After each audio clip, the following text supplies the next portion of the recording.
레위 가족 중 한 사람이 가서 레위 여자에게 장가들어. 그 여자가 임신하여 아들을 낳으니 그가 잘생긴 것을 보고 석 달 동안 그를 숨겼으나 더 숨길 수 없게 되매 그를 위하여 갈대 상자를 가져다가 벽천과 나무 진을 칠하고 아기를 거기 담아 나일 강가 갈대 사이에 두고 그의 누이가 어떻게 되는지를 알려고 멀리 있었더니 바로의 딸이 목욕하러 나일강으로 내려오고 시녀들은 나일 강가를 거닐 때에 그가 갈대 사이에 상자를 보고 시녀를 보내어 가져다가 열고 아기를 보니 아기가 우는지라 그가 불쌍히 여겨 이르되 이는 히브리 사람의 아기로다. 그의 누이가 바로의 딸에게 이르되 내가 가서 당신을 위하여 히브리 여인 중에서 유모를 불러다가 이 아기에게 젖을 먹이게 하리이까. 바로의 딸이 그에게 이르되 가라 하매 그 소녀가 가서 그 아기를 어머니를 불러오니 바로의 딸이 그에게 이르되 이 아기를 데려다가 나를 위하여 젖을 먹이라. 내가 그 삭을 주리라. 여인이 아기를 데려다가 젖을 먹이더니 그 아기가 자라매 바로의 딸에게로 데려가니 그가 그의 아들이 되니라. 그가 그의 이름을 모세라 하여 이르되 이는 내가 그를 물에서 건져냈음이니라 하였더라. 아멘. 하나님 아버지 함께하여 주셔서 이스라엘 백성을 구원하신 하나님의 역사가 우리를 구원하는 동일한 역사가 되는 시간 되어 주시옵소서. 특별히 성령님 더 강하게 역사하셔서 하나님께서 우리에게 하시고 싶으신 말씀 저희 입술을 통해서 준비되지 않은 것도 전달될 수 있도록 주님 축복하여 주시옵소서. 예수님 이름으로 기도했습니다. 아멘. 우리가 잘 아는 모세의 이야기입니다. 이제 어떤 위인, 특별히 왕들이 주로 그렇죠. 탄생 이야기를 주로 이렇게 다 기록을 합니다. 고대나 고대 주로 많이 그랬죠. 우리나라 같은 경우는 대표적으로 아는 사람이 단군 이런 사람인데, 근데 이제 사실은 이제 실존 인물인지는 정확하진 않아요. 단군에 대해서는 정확한 역사 속에 이제 나온 사람, 예를 들어서 신라를 건국했다는 박혁거세라는 사람 있잖아요. 알에서 태어났다 이렇게 얘기하죠. 그 왜 알에서 태어났다 그러냐? 그 당시 신화 세계 속에서 이렇게 알이라는 것으로 나눠져서 태어난다는 게 굉장한 영웅이 위인이 태어났다라는 것을 말하기 때문에 그런 거예요. 그리고 그 나중에 이제 후삼국 시대가 돼가지고 후백제를 건국한 견휘이라 그러나 그 사람의 이렇게 태어나는 건 보면은 어떤 이제 여인이 있었는데 남자가 와서 자고 갔어요. 그래서 애를 갖게 됐어. 근데 이제 그 남자가 이제 누군지 모르는데 가는데 그 여인이 궁금해서 그 옷에다가 바늘을 이렇게 꼽아서 실을 매다 이렇게 해놓은 거죠. 그래가지고 이제 남자가 이제 사라졌는데 따라갔어 실을. 그랬더니 거기 지렁이 한 마리가 이렇게 있었던 거야. 지렁이에 바늘이 꽂혀 있었던 거죠. 그래서 지렁이가 사람으로 이렇게 일종의 환생해서 그 영웅, 당시에 나라를 세운 영웅인 견훤이라는 이제 그 영웅이 태어나게 됐다라는 건데, 그 왜 지렁이냐? 그 당시 지렁이가 용 이런 급인 거예요. 당시 신화적 동물로서 이제 우상시 될 수 있는 뱀, 지렁이, 뱀, 용 이런 게. 그래서 이제 특별하게 태어났다라는 거를 이제 말하는 겁니다. 그래서 이 사람은 왕이 될 수밖에 없는 거야. 이제 이런 얘기를 하는 거예요. 그게 답니다. 근데 이제 이렇게 모세는 왕은 아니었지만 모세의 탄생 이야기는 그런 어떤 영웅적인 탄생에 관한 이야기가 아니고 특별하긴 한데 이런 과정을 통해서 왜 태어났을까 하는 거는 앞으로 이 모세를 통해서 어떤 일이 일어날 것인가에 대해서 이제 암시를 주는 겁니다.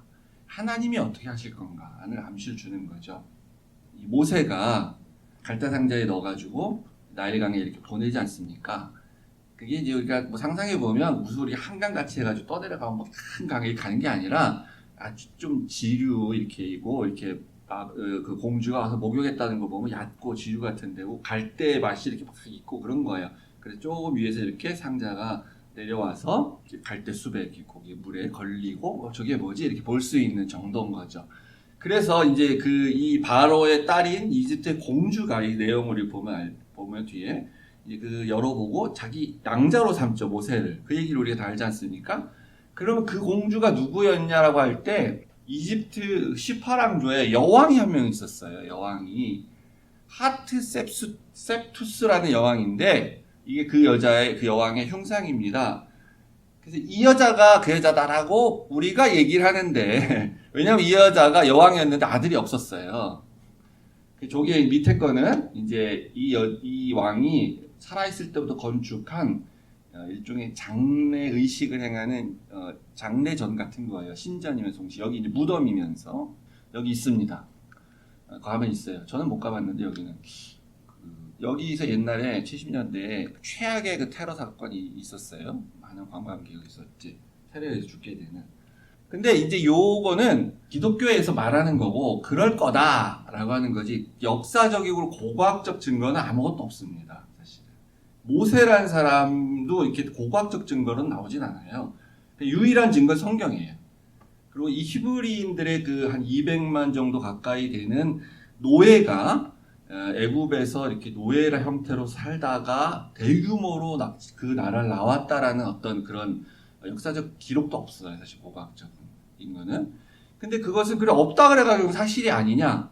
그건 아니에요. 성경이 증거인 거예요. 그럼 왜 이집트 고고학 역사엔 없냐? 그 부끄러운 얘기이기 때문에 안 쓰는 거죠. 자기들이 굳이 그거를 써야 될 이유가 없지 않습니까? 그렇게 참고로 이런 얘기도 있다. 증거가 있는 건 아니고요. 이런 게 없어도 고각적으로 나와서 믿는 게 아니고 성경에 이게 증거고 성경에 하나의 말씀이기 때문에 이 왕인지 아닌지도 모르지만 어쨌든 바로의 공주가 모세를 이렇게 물에서 건졌다라는 걸 이제 믿습니다. 여기서 이제 엄마 아빠의 이름은 6장에 가서 나오는데 모세의 아빠 엄마 레위 가족 중 한 사람이 가서 레위 여자에게 장가를 들어서 이제 애를 낳게 됩니다. 우리 모세의 엄마 이름은 좀 다 아는데 아빠는 잘 모릅니다. 근데 이제 임신하여서 아들을 이제 낳았어요. 근데 이게 어떤 상황이었습니까? 그 1장에서 우리가 봤지만 그때 바로 왕이 히브리 산파들에게 명령을 해서 아들을 낳으면 나일강에다 갖다 버려라, 죽여라. 그렇게 하지 않습니까? 낳을 때 죽이든지 아니면 낳은 다음에 못 죽이면 나일강에다 갖다 버려라. 딸이면 살려두라.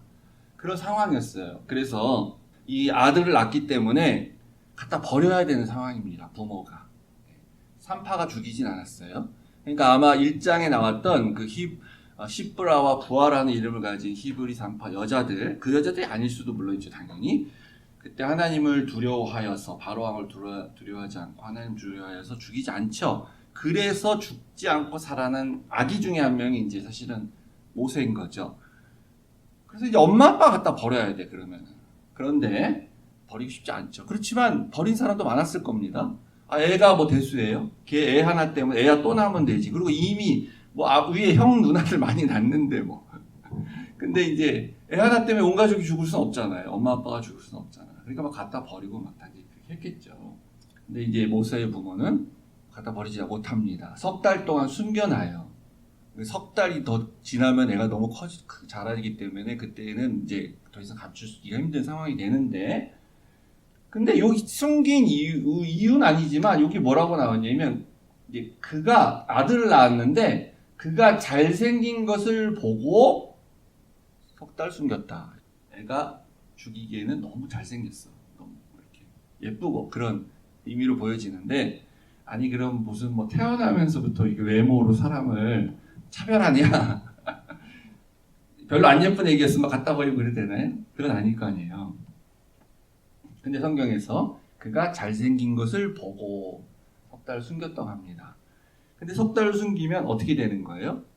바로의 그 명령을 어기게 되는 거죠. 그러니까 바로를 두려워하지 않은 거죠. 그래서 이 행위를 이제 히브리서 기자가 뭐라고 말하냐면 믿음으로 한 행위다. 그것이 모세를 석 달간 숨기고 죽이지 않은 이유가 믿음 때문에 그렇게 한 거다라는 거예요. 믿음으로 모세가 났을 때 그 부모가 이제 거기 우리 출애굽기는 잘생겼다 그랬는데 여기는 이제 아름다운 아임을 보고 다 숨겼죠. 그래서 왕의 명령은 무서운 거지만 죽음을 각오하고 왜? 믿음 때문에.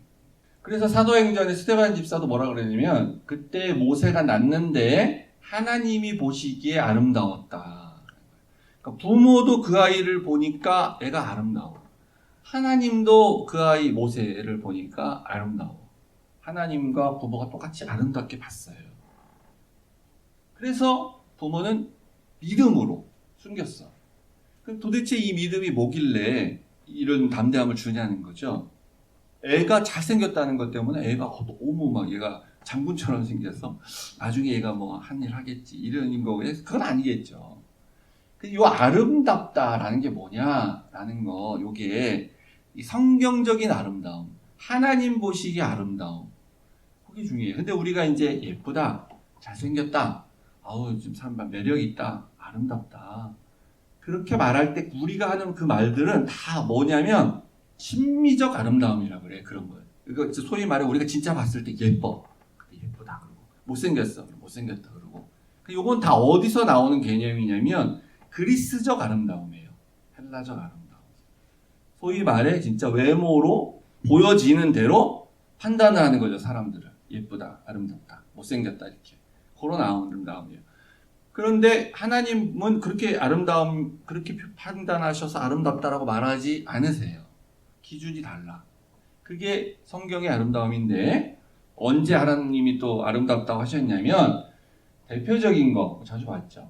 시편 133장에 보면은 보라 형제가 연합하여 동거함이 어찌 그리 선하고 아름다운고 이렇게 말하죠. 형제가 연합하여 동거함이 같이 사는 것이 아름답다는 게 아니라 형제가 연합해서 동거한다는 거는 뭡니까? 서로 마음이 맞고 관계가 정상적이고 서로 사랑하는 관계고 다툼이 없고 그래서 같이 살 수 있는, 연합할 수 있는 그런 상태를 보고 아름답다라고 말씀하시죠. 하나님께서. 성경에서 말하는 아름다움이란 건 뭐냐면 하나님이 원래 창조하신 창조의 질서대로 그 관계가 유지될 때 그때 아름다운 거예요. 그래서 우리가 그 관계를 그대로 유지하고 있으면 하나님 보시기에 아름다운 사람이구나, 아름다운 부부구나, 너는 참 아름답다, 너의 얼굴은 참 잘생겼다, 아름답다 이렇게 얘기를 하시는 거죠. 그럼 그게 깨지면 아름다운 게 아닌 거예요. 그러니까 아주 미남 미녀가 결혼해서 살아도 그 관계가 깨져서 이혼을 하고 그러면 예쁜 게 아닌 거예요. 하나님 보실 때 잘생긴 게 아닌 거예요. 그래서 이 아름답다라는 말이 우리가 이제 창세기 강의나 설교 들으셨을 때 들었지만 창세기 1장에 하나님이 6일간 천지 창조하시고 심히 좋으셨다, 보시기에 좋으셨다, 보시기에 심히 좋으셨다라고 말할 때에 그 보기 좋았다, 그게 아름답다 똑같은 단어예요. 토브라고 하는 단어. 그러니까 하나님은 어떨 때 아름답다고 하냐면 하나님이 원래 만드신 창조의 질서대로, 피조물은 피조물대로, 창조주는 창조주대로 관계가 정상적일 때, 피조물과 피조물 사이의 관계가 정상적일 때 그때 아름답다고 하시는 거예요. 보기 좋다 이렇게. 그래서 관계가 회복되면 그것이 아름다운 겁니다. 그러니까 모세를 딱 봤는데 모세의 얼굴에서 그 하나님의 아름다움이 느껴진 거예요. 사람들이 모세를 딱 보니까 관계가 회복이 되는 현상, 그 느낌, 그런 걸 체험을 하는 거죠. 이 아이를 어떻게 죽일 수가 있겠는가? 죽인다는 게 관계가 이제 어그러진 거거든요. 관계가 깨진 거거든요. 하나님의 창조 질서에서 생명을 존중해야 되고 생명을 소중히 여겨야 된다는 게 하나님의 만드신 질서예요. 그게 창조주와 피조물 간의 관계고 피조물 간의 또 관계예요. 그래서 사람이 사람을 함부로 죽이면 안 되는 거잖아요. 피를 흘리게 하면 안 돼요. 그럼 반드시 본인도 피값을 지불해야 돼. 그게 하나의 법이거든요. 그러니까 당연히 죽이면 안 되는 거죠.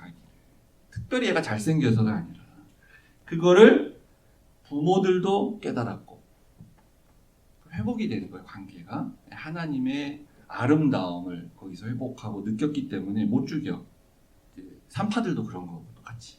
그 다음에 이제 바로의 공주도 마찬가지죠. 그리고 바로의 시녀들도 마찬가지고 아니 근데 저 상자가 하나 있는데 딱 보고 저기 뭐야? 호기심 때문에 열어볼 수까지는 있어요. 저거 좀 신기한데 뭐지? 열어봤어. 애기가 있어. 애기가 뭐 대수예요. 애기 처음 봐. 공주가 물론 자식이 없었기 때문에 특별하게 볼 수는 있어요. 자식이 없는 사람이니까. 근데 딱 보고 알았잖아. 히브리인 아이라는 걸. 그럼 지금 나라가 어떤 상황입니까? 히브리인 남자아이들은 다 죽이라 그랬잖아요. 그럼 뭐 애굽 애기는 왜 없겠어요? 애굽 애기도 뭐 천지지. 얼마든지 애가 애기를 원하면 복수에 입양해도 되잖아요. 근데 딱 봤는데 똑같이 느끼는 거죠. 얘기를 통해서 하나님의 그 아름다움을 거기서 보는 겁니다.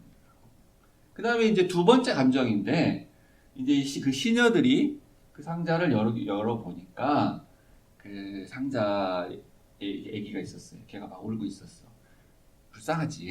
그러니까 엄마가 어디 갔지? 이러면서. 그러면 딱 직감적으로 알았겠죠. 지금 낳은 애기들을 다 죽이라 그랬으니까 어떤 히브리 부모가 키울 수가 없고 그러니까 얘를 버렸구나. 이렇게 알게 되겠죠. 당연히.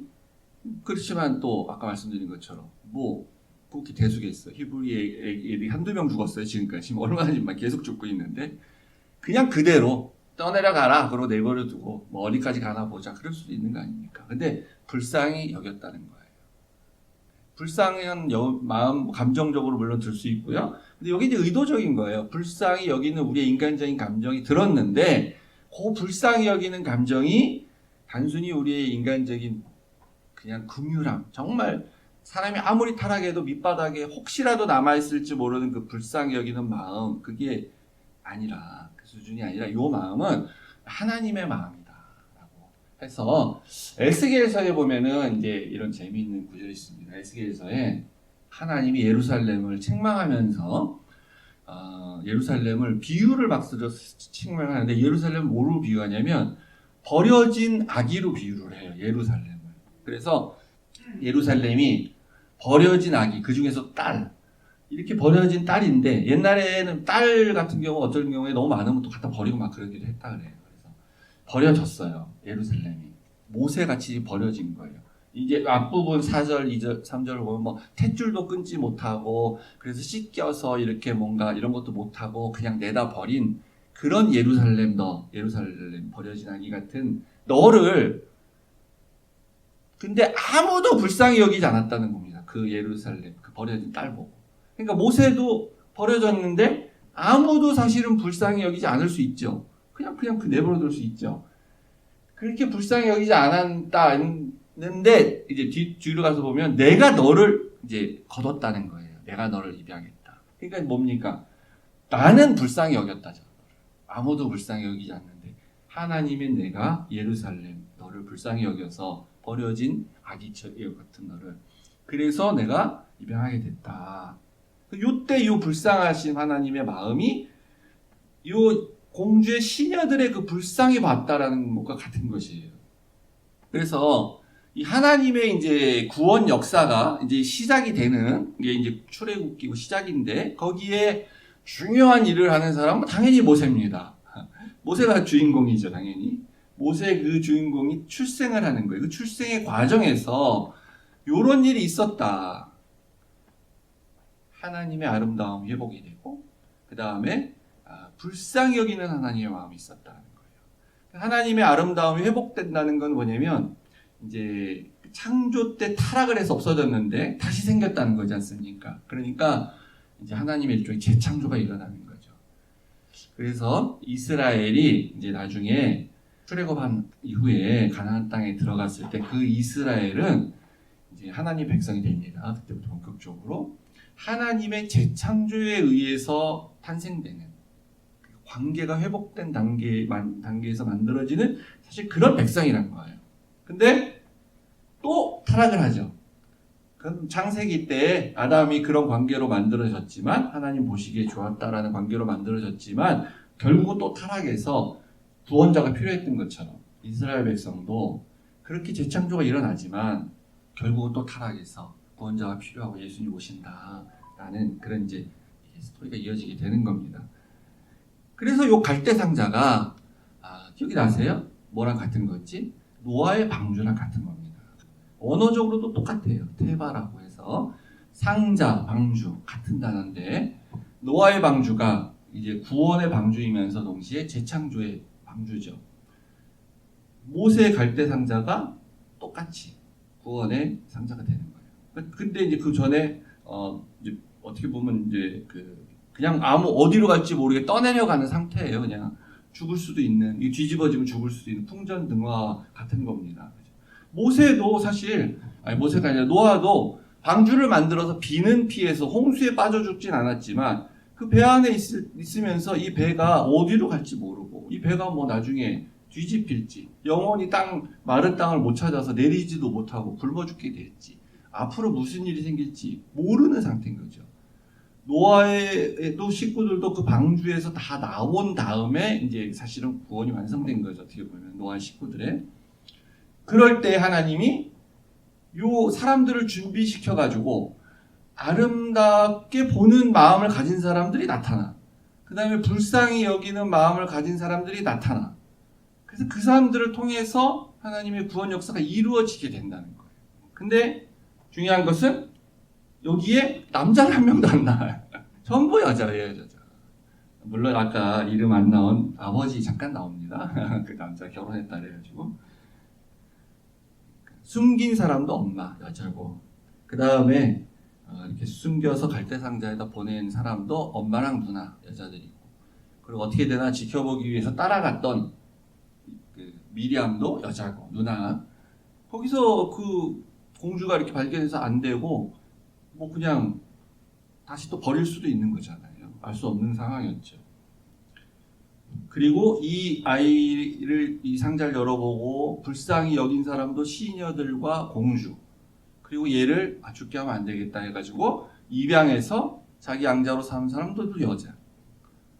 그리고 이제 또 나중에 유모가 돼가지고 뭐 친엄마인데 요게벳이 키우게 되는 그런 모든 일이 다 여자들에 의해서 이루어지고 있죠. 1장에 가면은 실제 이 아기들 죽이지 않은 산파들도 여자들. 그러니까 이게 무슨 뭐 페미니즘이나 뭐 남자 여자의 어떤 그런 무슨 문제가 아니라 하나님이 일하시는 방법인 거예요.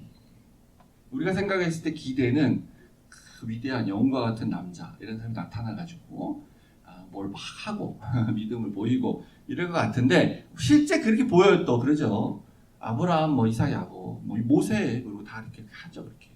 근데 그 사람들이 그냥 있는 게 아니고 그 중간중간 과정에 굉장히 사실은 없어서는 안 될 중요한 일을 하는 것에 있어서 여자들이 나오게 된다는 거예요.